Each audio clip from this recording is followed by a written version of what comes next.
Walt Disney is now an iconic name in the world of film and animation, and it originated all the way back at 1249 Tripp Avenue in Chicago, Illinois, as the man himself was born on December the 5th, 1901, alongside three brothers, Herbert, Raymond and Roy, his sister Ruth, and parents Elias and Flora. In 1906, the family relocated to Marceline, Missouri, where Walt's uncle Robert purchased some land, and it was here at a young age when the young Disney began to first develop an interest in artistry, as the neighborhood doctor would pay him to sketch a picture of a horse. Captivated by his new pastime, Walt Disney would practice drawing by copying the cartoons on the front page of the Appeal to Reason newspaper, in which his father was a subscriber. He began to branch out, experimenting with watercolors and crayons, and it was in 1909 when he and his sister Ruth both began attending Park School in Marceline at the same time. The family were members of the Congregational Church, and in 1911 they relocated once again over to Kansas City, where Walt attended the Benton Grammar School, and it was here when he struck up a friendship with fellow student Walter Pfeffer. Pfeffer's family were avid theatre fans, and he introduced Disney to a whole new world of vaudeville and motion pictures, leading to the artist actually spending more time at his friend's house than his own.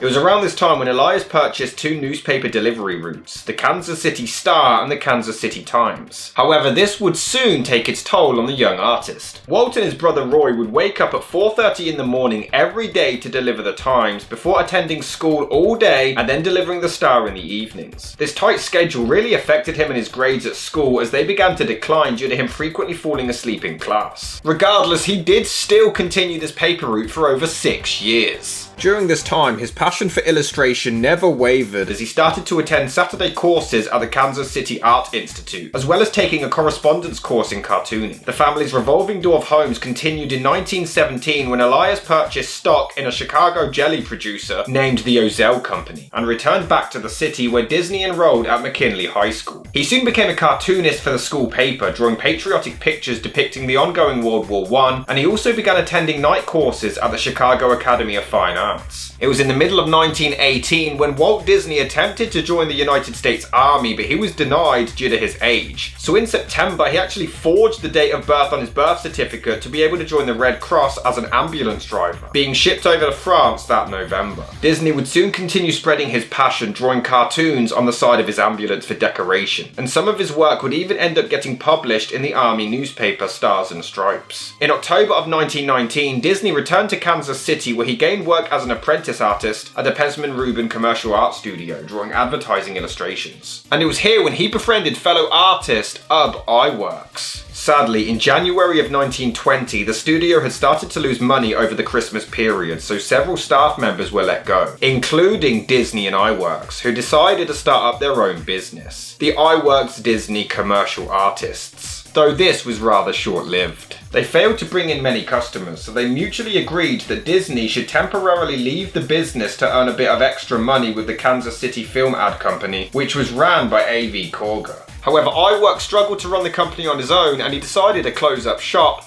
joining Disney with the other business. This company produced commercials using the stop-motion cutout animation technique, which is when Disney first gained his interest in animation, but he much preferred the hand-drawn cartoons such as Mutt and Jeff or Max Fleischer's Out of the Inkwell. He managed to borrow a book on animation as well as a camera to begin practicing at home. He began harnessing his craft in using the more traditional style of animation, known as cell animation, in which every single frame is drawn by hand. He was unable to convince Korger to implement this style at the studio, however. So along with his colleague Fred Harmon, Disney opened up a new business. Their main client was the local Newman Theatre, selling short cartoons dubbed Newman's Laugh-O-Grams. These were described as being modernised fairy tales after Disney had studied Paul Terry's Aesop's Fables, and as of May 1921, the success of these shorts led to them establishing the Laugh-O-Gram studio, allowing the pair to hire more animators, including Harmon's brother Hugh, Disney's friend Ub Iwerks, and Rudolph Ising.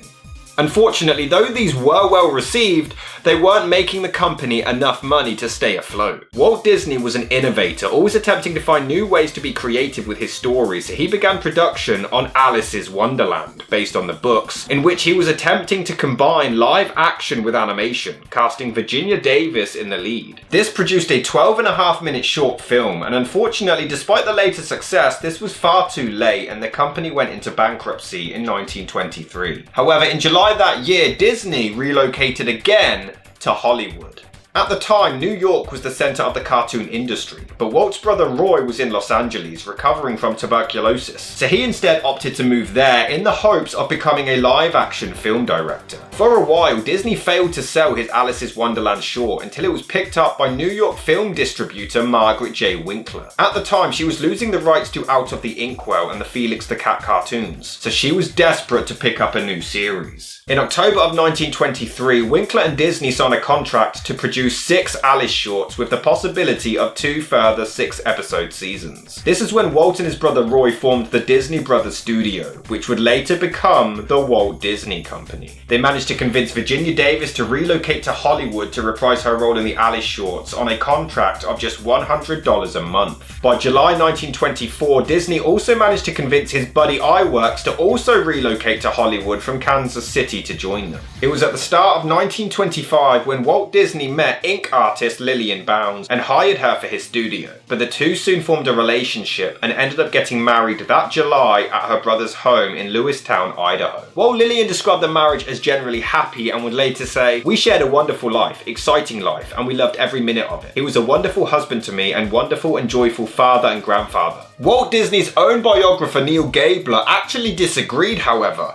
stating that she would not accept Walt's decisions meekly or his status unquestionably, and she admitted that he was always telling people how henpecked he is. In contrast, Lillian had no interest in film or the Hollywood scene, and according to historian Stephen Watts, she was content with household management and providing support for her husband.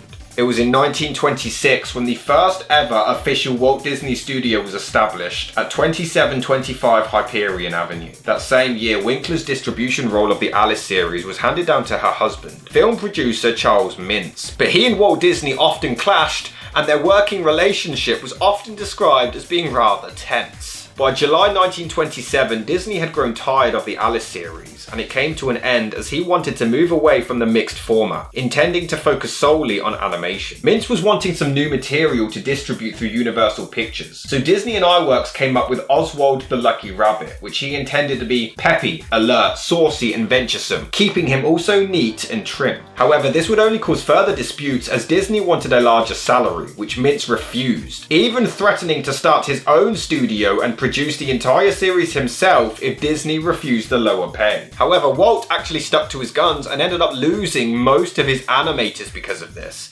except Iwerks, who always stayed by his side. He was now in need of a new idea, and it was during a train ride with his wife Lillian when he pitched her a mouse character, supposedly inspired by a pet mouse that he actually adopted during his time at the Laugh-O-Gram studio, though this is not confirmed. The original name was Mortimer, but Lillian felt it sounded too pompous, and it was changed to Mickey at her suggestion. Yeah, Mortimer Mouse doesn't really have that ring to it. Iwerks took Walt's original sketches but reworked them to make the character easier to animate, with Walt himself providing the voice for the first few decades as he wanted to distance himself from the animation process. One Disney employee stated, "Ub designed Mickey's physical appearance, but Walt gave him his soul." Mickey's first ever appearance was in May 1928 in a single test screening of a short called Plain Crazy. But this, as well as another, The Galloping Gaucho, both failed to be picked up. The movie The Jazz Singer had also inspired Disney to begin using sound on a third short, Steamboat Willie, in order to create the first ever post-produced sound cartoon in history. He then signed a contract with former Universal executive Pat Powers to be able to use the Powers Cinephone recording system, which became the new distributor for Disney's early sound cartoons, and Walt's popularity was beginning to grow. Determined to improve the quality of the music, he hired professional composer Carl Stalling, who managed to convince Walt to create the Silly Symphony, a series purely made through music. The first was called Skeleton Dance in 1929, drawn and animated entirely by Iwerks. Their success was growing, leading to Disney hiring several new artists, both local and over in New York. Mickey Mouse and Silly Symphonies were a huge hit, but Disney and his brother felt like they weren't actually receiving the adequate share of the profits from Powers. It was in 1930 when Walt attempted to trim costs by convincing Iwerks to abandon drawing every single frame individually, to instead just drawing key poses and then letting assistants sketch everything in between. He pursued Powers for a pay rise regarding the cartoons, but this was refused, and he then signed Iwerks to work for him instead. Stalling ended up resigning not long after, convinced that without the help of Iwerks, the Disney studio would fail and completely close down. It was in October of 1931 when Walt Disney had a complete nervous breakdown, blaming it on the treatment by powers and of his own overworking and stress. He and his wife decided to take an extended holiday to Cuba and a cruise to Panama to try to recover. With powers now gone, a new contract was signed with Columbia Pictures to distribute the Mickey Mouse cartoons, and the character soon became an international icon. This now opened the door for Disney to introduce new characters such as Pluto, Goofy, and Donald Duck. By 1932, Disney was looking to embrace new technology, and with a new contract with United Artists, he produced Flowers and Trees in full colour 3-strip Technicolor, and was even able to negotiate himself to have the sole rights for this process for the next 3 years. All subsequent Silly Symphony cartoons were shot in colour, and Flowers and Trees was not only a big hit, but it won Disney his first Academy Award for Best Short. Coincidentally, he was also nominated for the same category for another short called Mickey's Orphans, as well as receiving an honorary award just for the creation of the Mickey Mouse character. It was in 1933 when he produced The Three Little Pigs, which was later described by historian Adrian Danks as the most successful short animation of all time. This ended up scooping up another Academy Award, and the Disney studio was being put on the map, with the staff reaching around 200 members by the end of the year. Walt decided to expand and created a story department separate from his animators, with storyboard artists who could help detail the plot in the films. It was on December the 18th, 1933 when Lillian gave birth to their first daughter Diane, but the following year Disney decided that he wasn't quite satisfied just producing shorts anymore, and he wanted to dive into the world of feature films, beginning work on Snow White and the Seven Dwarfs. This movie would end up taking 4 years to produce, but once news about the project broke, many in the film industry were convinced that a feature of this magnitude with the detail of Disney shorts on such a grand scale would end up bankrupting the studio completely. In December 1936, Walt and his wife Lillian adopted the second daughter Sharon, who was born 6 weeks prior. Though they never attempted to hide the fact that she was adopted, they did grow infuriated when anyone outside of the family drew attention to it. The couple did their absolute best to protect the children from the public eye, refusing the press to photograph them, especially in the aftermath of toddler Charles Lindbergh being abducted. Meanwhile, production of Snow White raged on. This was the first ever animated feature made in full colour and sound, which ended up costing the studio around $1.5 million, which was 3 times their budget. Disney had sent his animators on courses at the Chouinard Art Institute to learn as much as they could to make the animation as realistic as possible. He brought animals into the studio and hired actors so the animators could study realistic movements so the movie would be perfect. Couldn't they just watch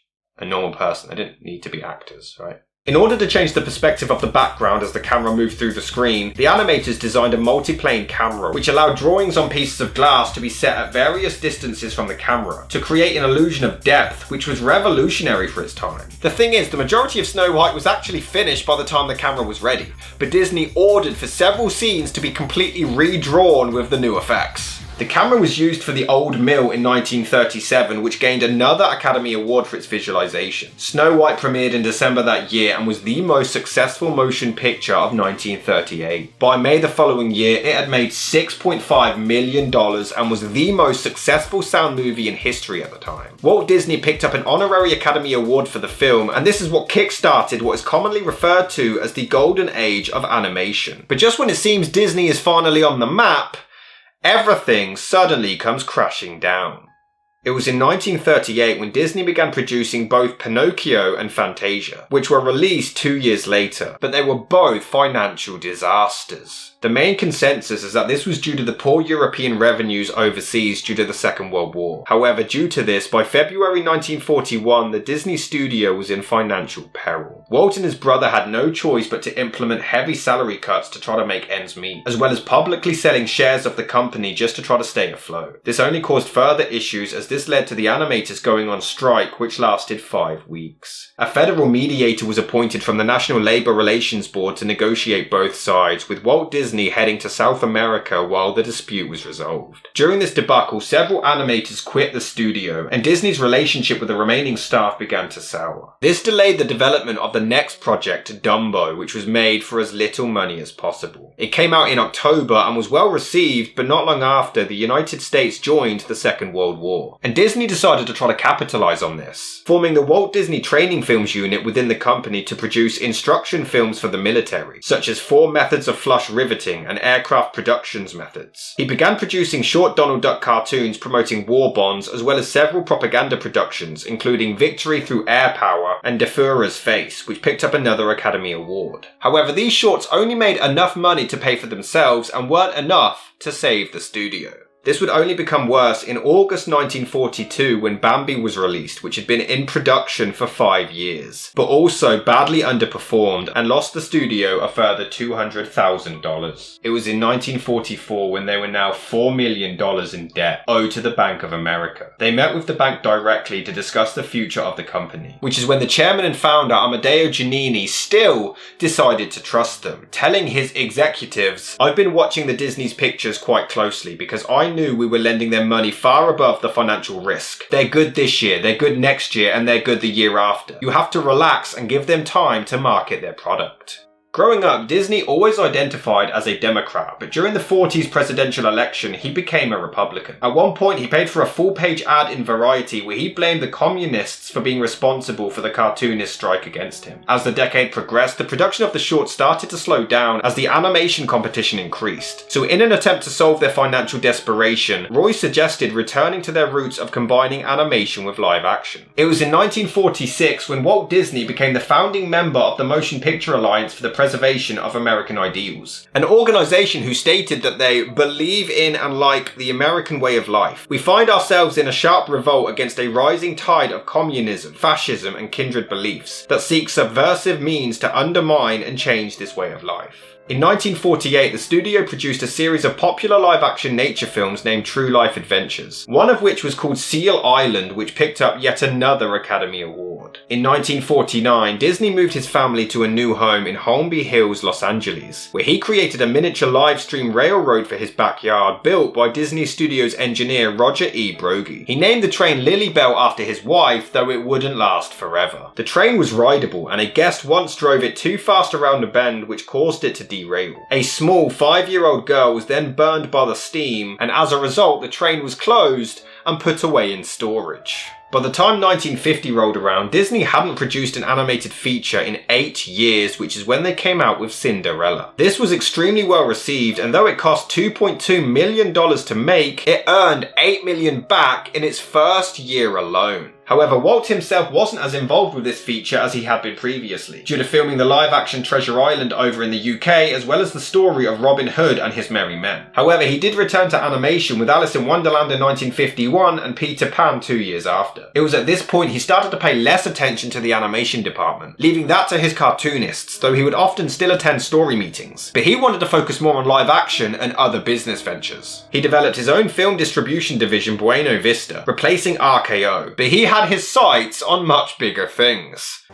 Walt Disney visited Griffith Park in Los Angeles with his daughters, and it gave him the idea of building his own theme park. But he wanted it to be much more clean and unspoiled, a place where both children and their parents could have a lot of fun. It wasn't until he visited the Tivoli Gardens in Copenhagen when he became influenced by the cleanliness and layout of the park. It was in March 1952 when Walt Disney received zoning permission to build this theme park in Burbank, California, near the studio. But unfortunately, the site was far too small, so he instead purchased a lot in Anaheim. Disney used his own money to fund a group of designers and animators to work on the plans, whilst receiving funding from other stockholders. In the middle of 1954, he sent his staff to visit every amusement park across the United States to research what worked well and what had problems that need fixing, so they could implement all of it on their own park. Construction began in July and opened a year later. The opening ceremony was broadcast on ABC to a reported 70 million viewers. The New York Times reported that Disney had tastefully combined some of the pleasant things of yesterday with fantasy and dreams of tomorrow. Despite some minor problems at the beginning, the park was a massive hit, and just a month after opening it was receiving 20,000 visitors a day. By the end of its first year, they had received 3.6 million guests. The ratings from the ABC broadcast helped open the door for Disney television shows as well, airing a Christmas Day special regarding the making of Alice in Wonderland, which Roy Disney believed added millions to the box office revenue of the actual feature film. Television can be a most powerful selling aid for us, as well as a source of revenue. It will probably be on this premise that we enter television when we do. ABC agreed to broadcast Walt Disney's Disneyland, which was an anthology consisting of animated cartoons, live-action features, and others, and it was another huge success. Disney was now a force to be reckoned with. In April 1955, ABC was so pleased with the ratings, the first daily television program, The Mickey Mouse Club, was greenlit, a variety show aimed specifically for children. Despite his focus being on the bigger projects, Walt was still focused on film and television, being involved with Man in Space, which was a Disneyland episode in collaboration with NASA rocket designer Wernher von Braun. He oversaw the production of Lady and the Tramp in 1955, and merchandise was flying off the shelves. One particular segment on the series was Davy Crockett, which was a huge hit, and its theme song alone became a sensation, selling 10 million records. Due to this boom, Disney formed his own record production and distribution entity, Disneyland Records. He was also a consultant to the 1959 American National Exhibition in Moscow, producing America the Beautiful, a 19-minute short which ended up being one of the most popular attractions there. He oversaw the production of Sleeping Beauty in 1959 and 101 Dalmatians in 1961. He was one of 12 investors in the Celebrity Sports Center in Glendale, Colorado, but he ended up buying out all the others with his brother, making them the sole owners. He oversaw the production of Sword in the Stone in 1963 and Mary Poppins a year later, after spending decades trying to gain the rights to the book. It ended up becoming the most successful Disney film of the decade, but the author P.L. Travers famously despised it and always regretted giving them the rights, refusing to allow any sequels, which only happened after she died. It was pretty scummy. Due to the sheer income provided by Disneyland, this led to Walt looking for other ventures and initially aimed for downtown St. Louis. Originally, he made a deal with the Civic Center Redevelopment Corp, who controlled the land, but it all collapsed before the funding came through. It was towards the end of 1965 when Disney announced plans to develop another theme park called Disney World, just outside of Orlando, including golf courses and resort hotels, aiming for it to be an even larger and more elaborate version of Disneyland. He was heavily involved in the production of The Jungle Book and The Happiest Millionaire in 1967, as well as the short Winnie the Pooh and the Blustery Days, which would go on to earn another Academy Award. But sadly, it would be his last. Walt Disney had been a heavy smoker since the First World War, and by November 1966, he was sadly diagnosed with lung cancer and treated with cobalt therapy. It was on November the 30th when he felt unwell and was taken to St. Joseph Hospital, before passing away on December the 15th from circulatory collapse caused by cancer at the age of 65. His remains were cremated 2 days later, and his ashes interred at Forest Lawn Memorial Park in Glendale, California. Playwright Robert E. Sherwood often described Walt Disney as almost painfully shy, diffident and self-deprecating. He was described as being completely different behind closed doors to the confident persona he put forward for the public. And this was something that Disney himself even admitted. "I'm not Walt Disney. I do a lot of things Walt Disney would not do. Walt Disney does not smoke. I smoke. Walt Disney does not drink. I drink." Critic Otis Ferguson wrote, "He was common and everyday, not inaccessible, not in a foreign language, not suppressed or sponsored or anything. Just Disney." It was reported that Walt gave his staff very little encouragement and had exceptionally high expectations. Instead of giving people direct approval, he would reward the high-performing staff with bonuses, or when recommending certain individuals to others, he would assume that the compliments would be passed on without doing it himself. However, years after his death, some unflattering things began to circulate about the man. It was later reported that he was supposedly a secret informant of the FBI, passing along secret information to President J. Edgar Hoover about the activities of communists in Hollywood. While it was proven that Walt Disney was made a special agent in charge contact in 1954, FBI officials claimed that this was largely just an honorary title that had been regularly awarded to members of a community who might be of use to them. The FBI did end up releasing much of the correspondence with Walt Disney, and most of it was in relation to his production of educational films, including an episode of the Mickey Mouse Club named Career Day, which followed the FBI directly. Over the years, it's also been theorized that Walt Disney himself was anti-Semitic, and that he had supposedly given Nazi propagandist Leni Riefenstahl a tour of his studio. However, she was actually invited by painter and dancer Herbert Stowitz, who was a friend of hers and had worked with Disney on Fantasia. A spokesperson for Disney stated, "Miss Riefenstahl got into the studio, but she crashed the gate. A Los Angeles man who is known to Disney obtained permission to take a party through the plant. Leni was in the party. If we had known it in advance, she wouldn't have got in." It's been theorized that if Disney did meet up with Riefenstahl, who was a German director, it could have been for financial reasons, possibly to try to recover 135,000 Reichsmarks owed to him by his German film distributor, and to get the Disney film ban lifted in Germany. Despite this, animator Art Babbitt, who helped to organise the 1941 animator strike, claimed to have seen Walt Disney at meetings of the German-American Band, which is a pro-Nazi organisation.